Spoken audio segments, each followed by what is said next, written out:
Kita membuka Amsal pasal 6.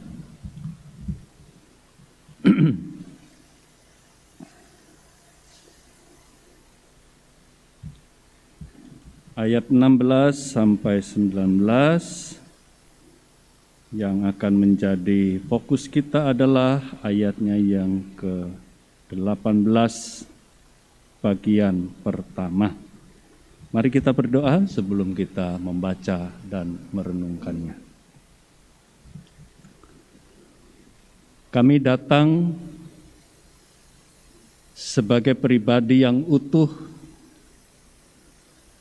tubuh, hati, pikiran, jiwa, supaya disapa oleh Allah Bapa melalui firman-Mu. Karena itu biarlah Roh Kudus berkuasa sehingga akal budi kami diterangi, hati kami dicerahkan, jiwa kami disanggupkan untuk dapat merasakan dan mengalami sapaan Tuhan melalui firman-Mu itu. Dan Roh Kudus biarlah juga memampukan atau menyanggupkan setiap kami. Tatkala firman-Mu menyapa dalam bentuk pengajaran, maka setiap kami disanggupkan untuk mengikuti pengajaran-Mu itu dalam praktik kehidupan. Tatkala firman Tuhan mungkin menyapa dalam bentuk teguran, biarlah Engkau memberi kepada kami hati yang rela untuk ditegur dan diperbarui. Atau tatkala sapaan-Mu berisi sebuah petunjuk untuk kami kerjakan, biarlah sepenuh hati kami disanggupkan untuk mengikuti kehendak-Mu itu dalam hidup kami. Di dalam nama Tuhan kami Yesus Kristus, kami memohon pertolongan Roh Kudus kepada Bapa di surga. Amin.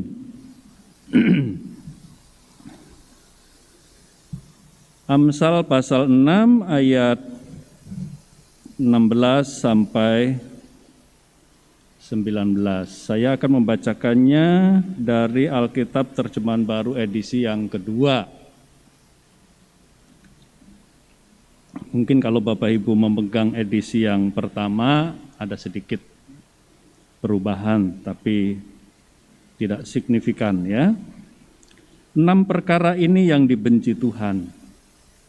Bahkan 7 perkara yang menjijikkan bagi dirinya: mata sombong, lidah dusta, tangan yang menumpahkan darah orang yang tak bersalah, hati yang membuat rencana-rencana yang jahat, kaki yang segera lari menuju kejahatan, seorang saksi dusta yang meniupkan kebohongan dan menimbulkan pertengkaran saudara. Demikianlah firman Tuhan. Yang berbahagia adalah kita yang mendengarkan dan memeliharanya dalam hidup sehari-hari. Hati yang membuat rencana-rencana yang jahat adalah salah satu yang dibenci Tuhan, atau salah satu yang menjijikkan bagi dirinya. Tapi ngomong-ngomong, ini hatinya siapa ya yang merencanakan? Hati siapa, saudara-saudara? Hati yang membuat rencana-rencana yang jahat. Hati yang punya hati ya. Iya, yang punya hati itu ya kita semua. Jadi kemungkinan siapapun yang punya hati, jadi kemungkinannya bisa terlibat, menjadi terdakwa. Di ayat yang ke-18, hati yang membuat rencana-rencana yang jahat. Ya. Kalau kita jujur, kita pernah nggak bikin rencana-rencana yang jahat?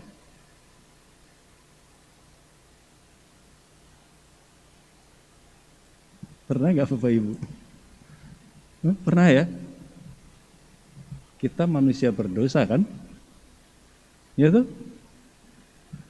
Kalau Bapak Ibu tanya saya, mungkin juga kadang-kadang kita mungkin nggak merencanakan sampai detail gitu, tapi kadang-kadang kan suka selintas, andai aja dia, gitu kan. Kalau kita lagi kesel, kalau kita lagi marah, kalau kita lagi kecewa, ya kan?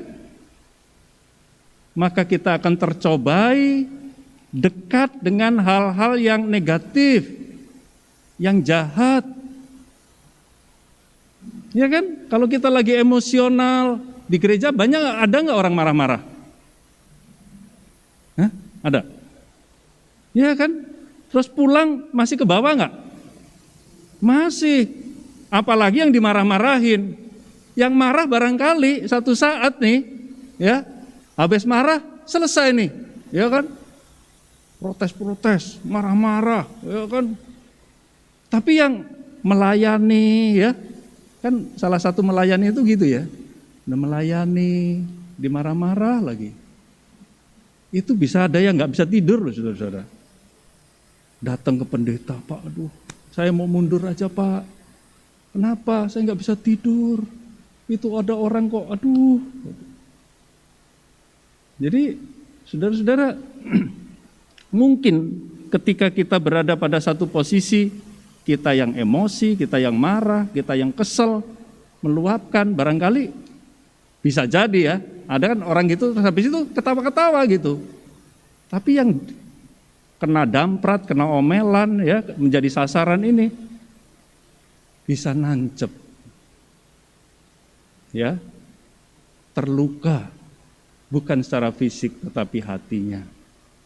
Ya, Bapak Ibu saudara-saudara yang Tuhan Yesus kasih, hati adalah pusat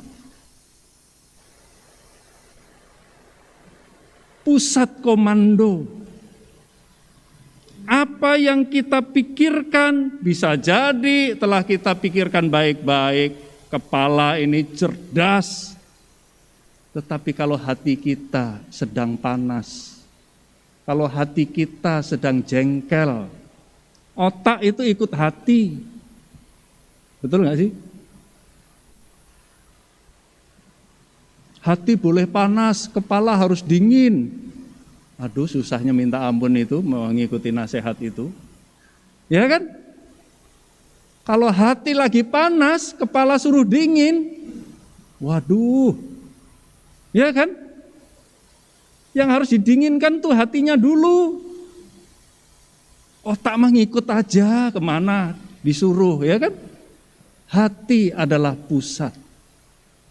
Hati adalah sumber. Karena itu Tuhan Yesus dalam Matius pasal 15 ayat 18 sampai 15 itu mengingatkan satu hal. Apa yang keluar dari mulut berasal dari hati. Dari dalam. Makanya orang bilang, dia mah yang jahat mulutnya. Saya ini yang jahat mulutnya, kasar, jorok, ya. Jelek, memang saya ini jahat mulut saya, tapi hati saya baik. Ada kan orang suka bilang begitu kan, ya? Mulut saya, jangan dengerin mulut saya dong. Ya, mulut saya memang kalau ngomong nyakitin, ya, bikin marah orang. Tapi lihat hati saya mah lembut bagai sutra. Yang dengerin begitu terus, yang habis kena marah gitu terus bilang pret gitu kan. Ya itu saudara-saudara. Bagaimana kita bisa percaya mulutnya aja nggak bisa dikontrol? Iya kan? Habis nyakitin orang, dia pulang tenang-tenang aja. Habis itu ketawa-ketawa. Minta maaf juga enggak. Lihat hatiku, hatiku baik. Apa yang keluar dari mulut berasal dari hati. Saudara mau membantah ini? Boleh, bantah Tuhan Yesus itu berarti. Ya kan, ini kan saya cuma ngutip doang, bukan kata-kata saya. Dari hati timbul segala pikiran jahat, pembunuhan, perzinahan, percabulan, pencurian, dan lain sebagainya. Jika hati sudah dipenuhi dan dikuasai oleh yang jahat, maka ia akan memerintahkan dan mengerahkan semua potensi. Dengan senyap loh ini, operasi senyap. Kerja, mengerahkan semua potensi yang ada pada diri manusia untuk merencanakan dan mengeksekusi rencana itu. Dan kalau itu terjadi, bisa sedemikian mengejutkan dan mengerikan. Kita kadang-kadang terkejut kan? Loh, yang mutilasi orang, ya bos, ini yang kasus baru-baru ya, di Semarang, bos air minum ya, air minum kalau nggak salah ya, itu karyawannya, ya begitu ditangkap itu, ya ilah orangnya cuma gitu doang, ya, saudara nggak bisa membayangkan orang kayak begitu kok jahat bisa membunuh, memutilasi gitu kan? Coba lihat, dia bukan orang yang tongkrongannya nih koker gitu loh, iya kan? Terus sangar gitu, enggak saudara-saudara, ya ilah orangnya cuman ya begitulah. Mungkin ngangkat galon satu juga keberatan kali dia, ya. Tapi bisa melakukan sesuatu yang mengerikan. Dan siapa yang tahu? Hanya dia sama Tuhan ketika dia merencanakan itu, ya kan? Hati ketika dikuasai oleh sesuatu yang jahat, dia bisa merencanakan di tempat yang tersembunyi yang hanya dia dan Tuhan yang tahu. Dan ketika terjadi, orang baru kemudian, ya ampun. Ya tuh. Beberapa waktu yang lalu juga ada kejahatan yang mengejutkan. Yang pelakunya adalah mantan pendeta ya.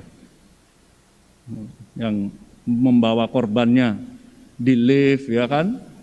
Disorot kamera masih sambil ketawa-ketawa senyum-senyum begitu kan. Siapa yang nyangka? Gak ada yang menyangka. Kasus-kasus besar, kejahatan-kejahatan yang mengerikan bisa terjadi dan pelakunya itu bisa jadi mengejutkan, tidak terduga bisa melakukan sesuatu yang sedemikian mengerikan. Ketika hati dikuasai oleh yang jahat, apa saja bisa terjadi, ya, dan itu bisa menimpa siapa saja yang punya hati yang dikuasai oleh yang jahat ini. Bisa tua, muda, laki-laki, perempuan, ya, pembunuh yang dulu juga memutilasi laki-laki, malah lebih ngeri lagi tuh, ditaruh di bis kota apa itu, Metro Mini, ya kan, dengan cincangan yang aduh menyeramkan ceritanya. Perempuan saudara-saudara bisa melakukan itu. Siapa saja yang ketika hatinya sudah dipenuhi dikuasai oleh pikiran yang jahat. Hati mempunyai kekuatan sebab hati adalah pusat komando, sumber untuk dapat memerintahkan dan mengerahkan semua potensi. Otak disuruh berpikir gimana caranya nih, ya. Yang di Semarang itu ketika diwawancarai, kok kamu habis melakukan itu terus lari gitu ya, nggak menyerahkan diri. Dia bilang gini, enak aja kalau saya menyerahkan diri, polisinya nggak ada kerjaan dong, katanya gitu. Ya begitu ya. Mengejutkan, mengerikan. Dan yang melakukan itu bisa jadi orang-orang yang buat kita enggak terduga. Bapak Ibu saudara-saudara yang Tuhan Yesus kasihi, jika ini terjadi, maka inilah yang menggenapi apa yang dikatakan oleh firman Tuhan yang menjadi fokus kita pada malam hari ini. Hati yang merencanakan rencana yang jahat, membuat rencana-rencana yang jahat, inilah yang menjijikkan, inilah yang dibenci oleh Tuhan. Karena hati adalah pusat dan sumber, maka hatilah yang harus dikuasai dan dinahkodai oleh otoritas. Otoritas yang baik. Jangan sampai pusat komando ini diduduki dan dikuasai oleh otoritas yang jahat. Sebab kalau yang berkuasa adalah otoritas yang jahat, sudah pasti isinya adalah rancangan-rancangan yang jahat. Hati harus dikuasai, dinahkodai oleh otoritas yang baik. Jagalah hatimu dengan segala kewaspadaan. Demikian kata penulis Amsal dalam Amsal 4 ayatnya yang ke-23. Karena dari situlah terpancar kehidupan. Waspada bahwa kuasa si jahat ini kadang-kadang menyelinap sedemikian halus, menguasai dan menduduki hati dengan sedemikian lembut, tak terasa bahwa sebenarnya hati kita kemudian telah berada di dalam otoritas yang jahat. Jagalah hatimu dengan segala kewaspadaan. Isilah dengan sesuatu yang membuat si jahat tidak punya ruang untuk meletakkan, menancapkan kuasanya. Satu ketika dalam sebuah cerita tradisional, tidak ada di dalam Injil, Petrus bertanya kepada gurunya Tuhan Yesus, "Guru, itu banyak orang yang suka benci kamu, ya, yang suka musuhin kamu. Kenapa sih guru tidak pernah mau membalas?" Murid kan biasanya lebih jengkel ya, lebih militan biasanya gitu kan, melihat gurunya digituin gitu kan, sebenarnya gimana? Bahkan waktu di Taman Getsemane, waktu mau ditangkap aja ya kan, gua mau membela nih, malah Yesusnya bilang sarungkan pedangmu, gitu kan?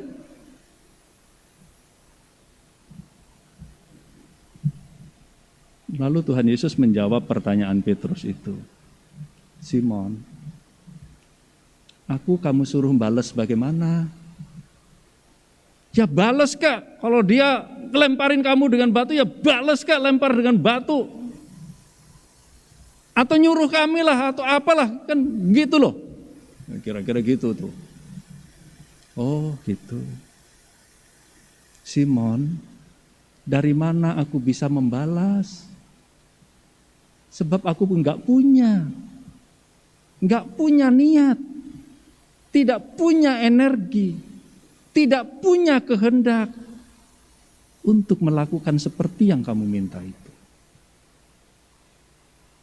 Di dalam hatiku yang ada cuman kasih dan kasih. Lalu bagaimana aku bisa memberi sesuatu yang tidak bisa aku punya? Aku nggak punya itu rasa benci, aku tidak punya itu rasa dendam, aku tidak punya itu rasa untuk mencelakakan. Bagaimana aku bisa mempunyai rencana-rencana seperti itu? Di hatiku yang ada cuman kasih dan kasih. Sampai tergantung di atas kayu salib. Dari mulutnya tidak pernah keluar umpatan. Penulis surat Petrus mengatakan caci maki. Ketika ia dicaci maki, ia tidak membalas dengan caci maki. Ya kan? Di atas kayu salib, dia justru berteriak dalam doa, ya Bapa, ampunilah mereka sebab mereka tidak tahu apa yang mereka perbuat. Hati yang adalah pusat komando kita manusia harus berada dalam otoritas kuasa yang baik.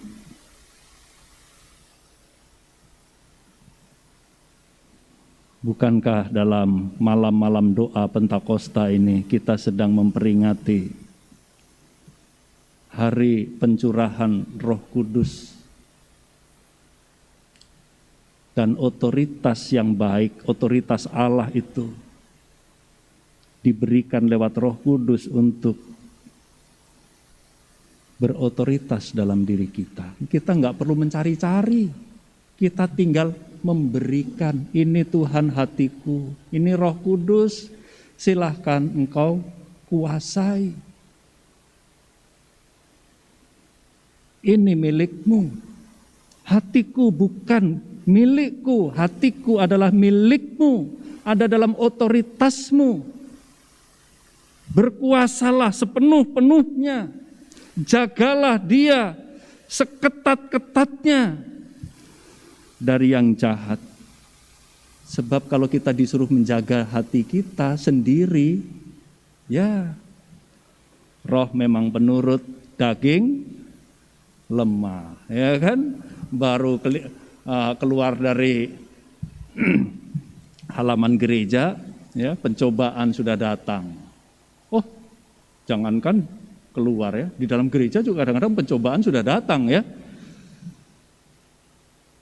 Mana bisa kalau kita harus mengandalkan diri kita untuk menjaga pusat komando hati, pusat kita ini.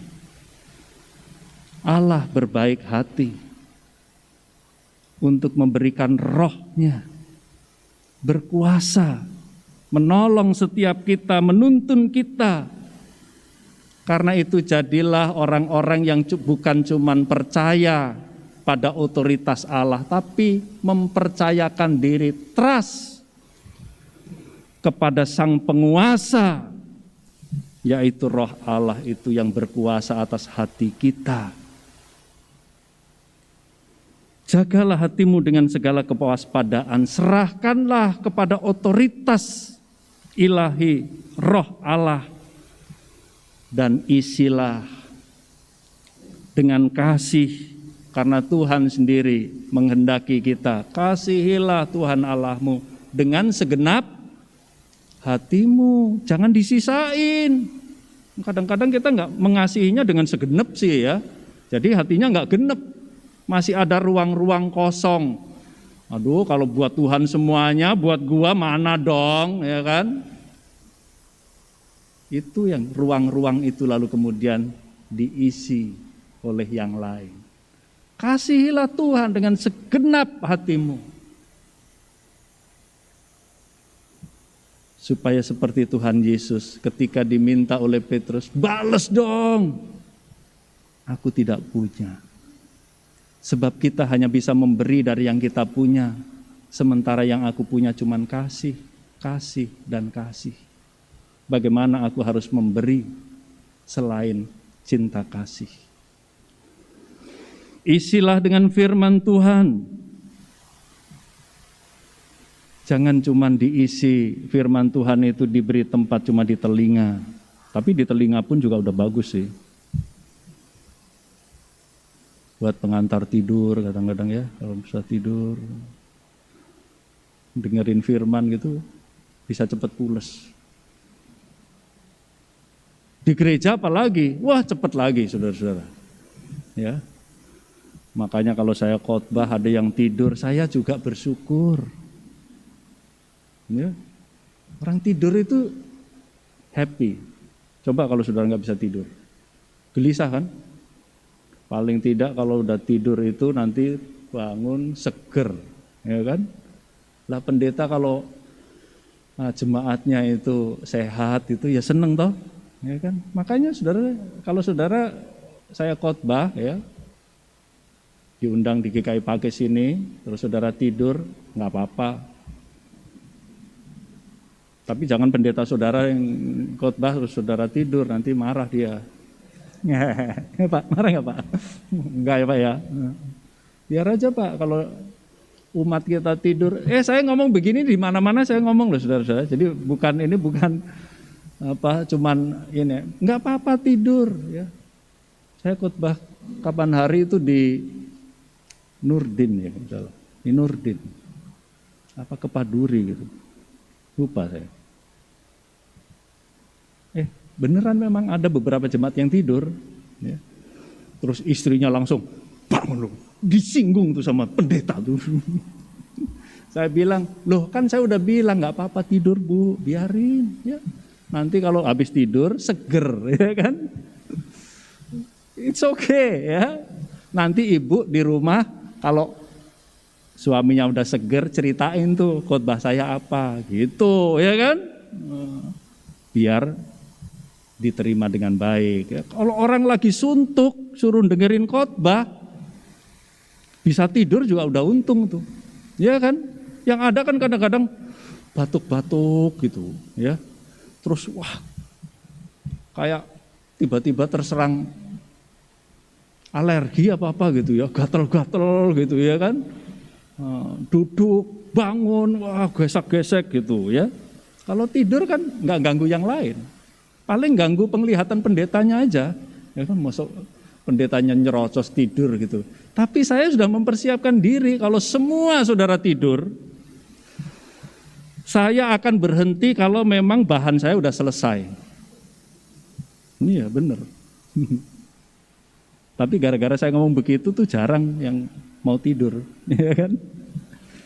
Bapak Ibu saudara-saudara, isi firman di hati. Penulis surat Yakobus juga mengingatkan, terimalah firman, tanam dalam hati. Jangan cuma didengar, tetapi tanam dalam hati, simpan di pusat hidup kita.